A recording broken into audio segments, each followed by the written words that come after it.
এজন একপক্ষীয় প্ৰেমিকৰ ভাষাৰে।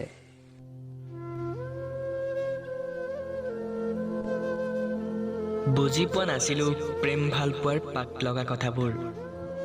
মাথো তোমাক প্ৰথম দেখা দিনাই হৃদয়ৰ কোনো এটা চুকত ভাল পোৱাৰ শিপাডালে গজালি মেলিছিল। আৰু তেতিয়াৰ পৰাই মাত্ৰ তোমাক ভাল পাওঁ, বহুত ভাল পাওঁ, নিস্বাৰ্থভাৱে ভাল পাওঁ। তুমিওতো মোক ভাল পাইছিলা।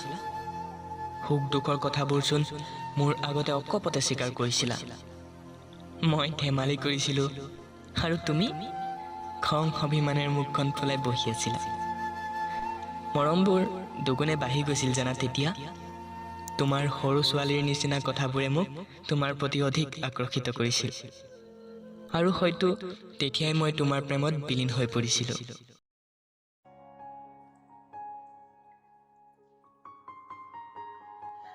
তুমি সময়লৈ বাট চাইছিলা আৰু মই সেইবোৰ একো নাভাবি মাথো তোমাক লৈ সপোন দেখাৰ আৰম্ভ কৰি দিছিলোঁ।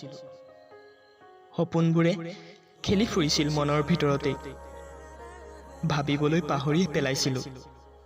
সপোনবোৰ আধা বাটতে ভাঙি গ'লে পোৱা কষ্ট কিমান যান্ত্ৰণাদায়ক। মোৰ ভুলটো চাগে তাতেই হৈছিল। প্ৰয়োজনতকৈ বেছি ভাল পাই পেলাইছিলোঁ তোমাক। সেইবাবেই চাগে যিদিনা এই সকলোবোৰক বেয়া সপোনৰ দৰে ভাবি আমাৰ স্বপ্নৰ সম্পৰ্কটো তাতে শেষ কৰি দিয়াৰ কথা কৈছিলা, সেইদিনাই হয়তো বুজি উঠিছিলোঁ সঁচা ভাল পোৱাৰ শেষ পৰিণতি কি। আজি তুমি মোৰ কাষত নাই, নালাগে দিয়া মোৰ জীৱনত থাকিব। তুমি তোমাৰ দেশত সুখী হোৱা আৰু মই মোৰ ঠাইত হাঁহি থকাৰ অভিনয়টো কৰি যাওঁ। বিশ্বাস আছে এতিয়াও। তুমি নাথাকিলেও তোমাক পোৱাৰ আশাবোৰকে লৈ জীয়াই থাকিব পাৰিম গোটেই জীৱন, তোমাৰ একপক্ষ প্ৰেমিক হৈ। মাথো তুমি কুশলে থাকা।